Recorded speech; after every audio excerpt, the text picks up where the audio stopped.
Preet Gill. Thank you, and it's a pleasure to serve under your chairship, Sir George, on this debate responding to the e-petition 635904 relating to the International Health Regulations 2005. And it's wonderful to see so many of the public here in attendance today. I want to thank my honourable friend, the member for Lancaster and Fleetwood, who is chair of the Petitions Committee, for her contributions today and opening today's debate, and the honourable members for Shipley, for North West Leicestershire, Wokingham, Rayleigh and Wickford, Devizes and Christchurch for their contributions this afternoon. I was, of course, in the debate responding to a similar petition regarding the draft treaty on pandemic prevention, preparedness and response in April earlier this year. I hope the members who were also in that debate will forgive me for retreading some similar ground. The COVID pandemic was one of the most surreal and seismic events of our lifetimes. Hundreds of thousands of people have died here in the United Kingdom. Millions more have been extremely ill, and there are still perhaps 2 million people who are living restricted lives, now in their 4th year of shielding, because they are clinically vulnerable to the virus. We should not forget them. As our economy and public services still recover, it is vital that we learn lessons and take steps to strengthen our resilience for the future. And I hope that the inquiry taking place at the moment will be a valuable resource in this respect. Our NHS was badly prepared. The government's handling of public health measures was chaotic, and we jumped in and out of lockdowns. And some measures from the guidance issued to care homes, to Eat Out, to Help Out, were a concern raised by members of this House, including myself. And as we discuss the petition today, we must recognise the international dimension to the pandemic too. Deadly infectious diseases do not respect borders. It is therefore squarely in our interests to cooperate with other nations and support efforts to coordinate the global public health response.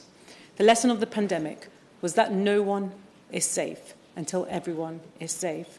So it is clear that global cooperation on pandemics and biological threats need to be strengthened. The opposition, therefore, absolutely support the principle of legally binding international health regulations which define the obligations of countries in handling pandemic-level threats. This is critical to our national health security. The international health regulations under discussion have, of course, existed in various forms since the 1960s. The latest iteration came into force in 2007.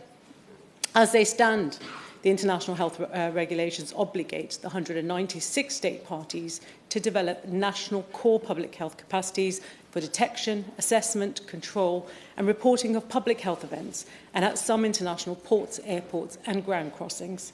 It requires parties to notify the WHO of serious diseases with risk of international spread. And it sets some of the human rights and other protections for any of us travelling abroad, for example, the protection of personal health data. These requirements are hardly controversial, apart from they were not on their own sufficient to prevent COVID-19 spread around the world. That is why we think they must be strengthened. Climate change and globalisation mean biological threats are only becoming more common, and future pandemics could be deadlier than COVID-19. And if another epidemic strikes with that same infectious potential, we must make sure that we are better prepared.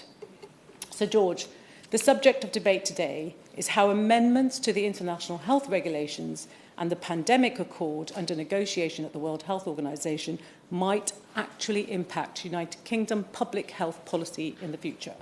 Earlier, I mentioned some of the measures taken by the UK government during the pandemic, ranging from interventions like Eat Out to Help Out to the 3 national lockdowns. I think that the variety of these policies and how they compare with some of the other 195 countries who are also signed up to the international health regulations shows that the UK and other countries were able to exercise considerable discretion in their domestic response to the pandemic.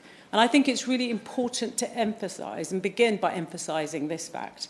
The e-petition we are discussing asks for Parliament to vote on amendments to the IHR, which are currently being negotiated alongside the draft text of the Pandemic Accord that we debated here in April. And it raises concern that Parliament has not voted on an amendment that the UK government agreed to and was adopted at the World Health Assembly last year. This is a process-related amendment under Article 59 of the International Health Regulations, which reduces the time for future amendments to come into force, as mentioned earlier, to 12 months. And of course, until any such future amendments are agreed, it will actually have no impact on the United Kingdom. In any case, the principles that protect our national sovereignty will remain. The democratically elected government is responsible for negotiating, for signing, for ratifying, amending and withdrawing from international treaties under its prerogative powers. Any legislation, if necessary, to implement the regulations would actually have to go through the proper parliamentary process. No international treaty can by itself change United Kingdom law. As for the future amendments, it makes sense that as the only international treaty on infectious diseases, changes to the IHR are considered alongside the draft text for the pandemic accord. Of course, as negotiations are still underway, nothing is agreed until everything is agreed. However, I will. If what she's just said is true, why has Parliament just spent 2 weeks arguing about Rwanda? And can I ask her a direct question? She has heard many concerns expressed from these Conservative benches about these proposed amendments. With the exception of the late member for Fleetwood, who introduced the debate, not one single Labour backbencher has even been present, let alone contributed. So here's the question. Would a future Labour government be minded to accept the spirit of those amendments to the WHO treaty or oppose them? Our position is very clear. What's hers? Well, I think I've been making my position. I understand that feelings are running high and people have areas they want to explore, but any further interventions, I hope they are brief. Thank you. Thank you. I think we all know that Rwanda is just a gimmick by this government, and I think I've already set my position very clear, and I continue to make my remarks so that the government is absolutely clear as to where we stand on this position. I am pleased that the Zero Draft highlighted that states must retain sovereignty and that the implementation of the regulation shall be with the full respect for the dignity, human rights and fundamental freedoms of persons.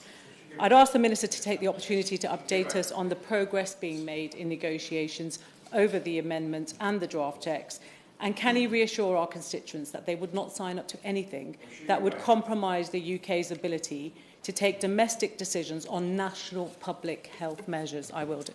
I don't understand the Honourable Lady's argument.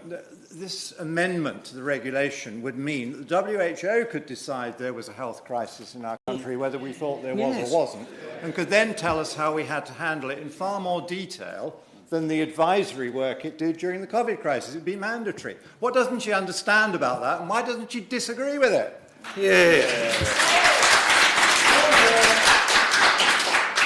Order. Those in the gallery, I know there are strong feelings, and I know that they've come here with a great deal of interest in the subject, but I do think they need to be quiet. It's not an occasion for applause or shouting out. So I'd be grateful if people could respect that. Thank you. Thank you. Thank you. I think I made my position really clear, hence my question to the Minister is that, our constituents want reassurance that they wouldn't sign up to anything that would actually compromise our ability to take domestic decisions on national public health measures.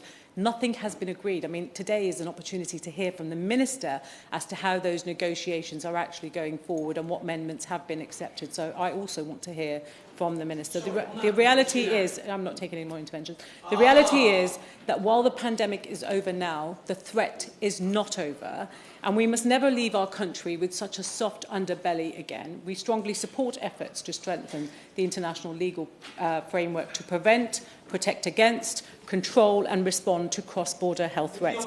It is squarely in our interest and integral to our security to encourage other countries to commit to do the same. Thank you. Andrew Stevenson, Minister. Sir George, thank you. It's a pleasure to see you in the chair, and I'm grateful to the British public and the honourable member for Lancaster and Fleetwood for raising the important issues covered in the e-petition